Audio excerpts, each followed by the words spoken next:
Tak ahoj, ahoj. Dneska jsme na takovém trošku jednodušším výletu. Vyjelo se sem autem až nahoru. Abych se teď přiznal, teď nevím jak vysoko, 1600 metrů vysoko, předpokládám asi. A dnešní výlet byl takový trošku jednodušší. Na parkovišti jsem zastavil, ušel jsem 200 metrů pěšky a tamhle vzadu na nás pálí Mont Blanc, vrcholy Mont Blancu. Tady je vedle mě dinosaurus. Krásný výhledy, poměrně klid, tady je restaurace.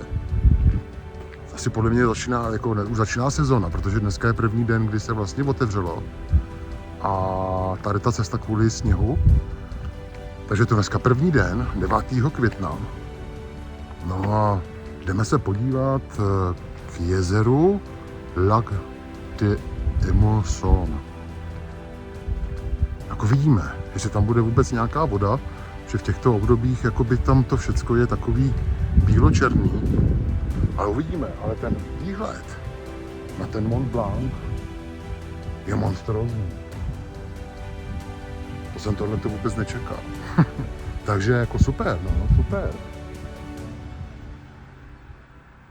Tam je. Takhle to je, no. Tak, jdeme k jezeru.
Tak jo, takže jsme byli na druhé straně. Tam jsme si chvilku odpočinuli, napili se a jak říkám, ty výhledy prostě Mont Blanc, tady nějaký hory, vůbec nemám ponětí, to už tak dozjistím. Tady nádherný jezero, jako super, super. Počasí nádherný, s těma mrakama je to prostě všecko hezčí, jo, než čistá modrá obloha. Ale jak říkám, pěkný, fakt se to vyplatí. Takhle vysoko jet, trvalo mi to asi 3/4 hodiny, jsem autem, nicméně první den otevření a super. Takže za mě dobrý. Víc než dobrý. Takže popošel jsem kousek od toho parkoviště. Tam na tom parkovišti byly vidět ještě velký hromady toho sněhu, který převyšovaly výšku auta. Jak říkám, je to teďko zrovna dneska otevřený. Tamhle vzadu Mont Blanc. Mont Blanc. Scenérie prostě nádherný. Nádherný. Ty vrcholy, ty hory, super. Když jdu na druhou stranu, tak tady už vidíme to jezero Lac de Amosen, takhle nějak, a to dám do popisku potom. Jako krásný, tam se to tam blízkají, ty hory, ta voda, krásná tyrkysová. Poměrně klid. Jsou tady vidět jako lidi s lyžema. Nevím, kde tady teda jako odkud jdou. Ale viděl jsem je, že jdou tamhle odsaď jakoby od té přehrady, tamhle někde ze zádu. Jako kde tady může někdo lyžovat, teď jako nevím. Jo, ale jako impozantní, super. Jako Mont Blanc mě velice překvapil. Pěkná viditelnost. Je poměrně teda chladno, je kolem asi 13 stupňů tady nahoře. Zjistil jsem, že jsme 2000 metrů vysoko, nebo 1960, takhle nějak přibližně. Takže tak, no já jdu dál se podívat, co ještě mě tady čeká.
Takže já bych dnešní výlet považoval za super, ukončený. Trošku tady ještě budu běhat, něco natáčet. Takže jsme viděli jezero, viděli jsme Mont Blanc, nádherný scenérie, typický Alpy, Valiský Alpy. Nahoře byl dinosaurus, serpentíny, slunce, mraky, super, s těma mrakama je to prostě lepší. Krásný, 2000 metrů vysoko, krásný čerstvý vzduch, co víc si přát, přehrada, lítali jsme s dronem, teďko nás čeká ještě cesta autem dolů, to natočím taky nějaký video, nicméně spokojenost. Body nechci dávat, protože jsem si říkal, že bych si dal nějakou stupnici 0 až 10, ale neudělám to, protože každý ten výlet má svůj charakter, svoje věci, kde může být něco hezčího, něco míň zajímavý a nevím, a nechci v tom spekulovat. Udělejte si každý názor sám, jak říkám, Mont Blanc, tady je Mont Blanc, nádherný scenérie, super, doporučuju. Takže Lac de Émotion a Mont Blanc.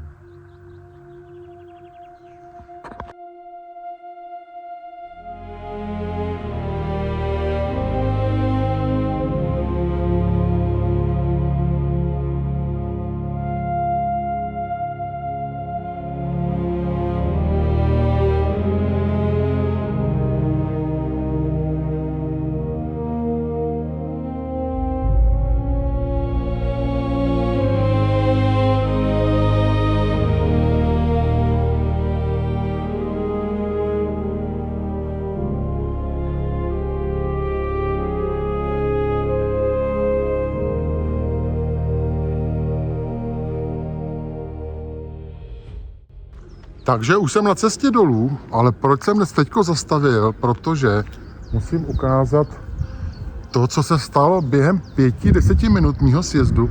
Prostě se celý Mont Blanc schoval do mraku. Je to i tak hezký, ale jako při tom natáčení s tím dronem a tohleto, to je masakr. Během té chvilky se to celé takhle zakrylo. Takhle se zakryl, ale ty záběry nebyly prostě takový s tím dronem, nebylo by to takový. Takže štěstí, že jsme natočili takovýhle záběry.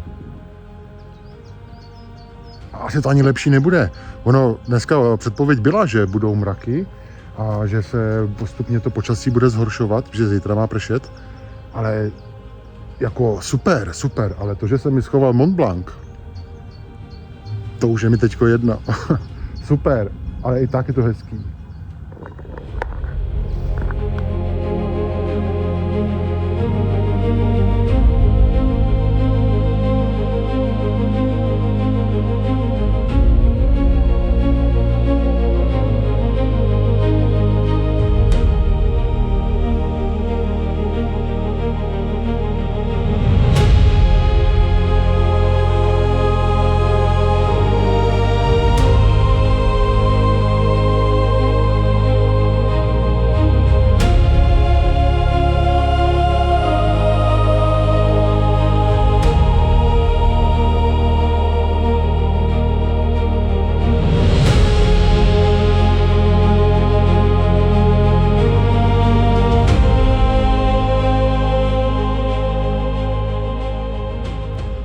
Takže já jsem teďko popojil kousek směrem nazpátek, o kousek dál, strašný serpentíny,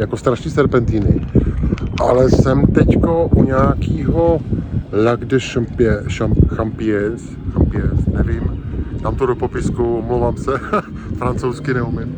Nicméně, panoramata, jezero, krásný, tady jako nějaký ty hotely, super, modrý nebe, tady vzadu je nějaký koupání, tam jako pěkný. Je trošku vychrno, větrno teda, ale teplo je trošku, jako pěkný, no, pěkný. asi drona použít nebudu, protože to je počasí jakoby nic moc, je tady velký vítr. Nerad bych teďko tady někde lovil. Takže jo, super. Za mě pěkná zajíčka.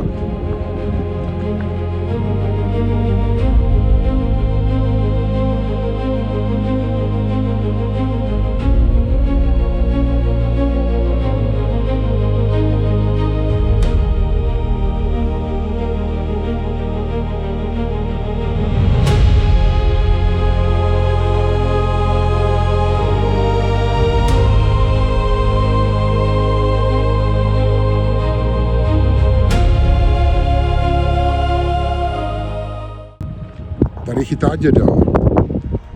Děda chytá ryby nataženou normálně strunu přes cestu. Úplně na pohodu, takže super.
Takže takhle to vypadá. Sem zavítáme teda ještě 100% jednou.